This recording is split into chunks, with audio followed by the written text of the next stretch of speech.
Haurreskolak partzuergora martxan jarri zenetik, helburu nagusia beti izan da familiei laguntza eskaintzea.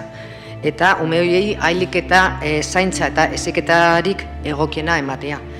Benetan uste dugu Donostiako herritarrei eskaintza zabalagoa eta hobea eskaineko zaiela.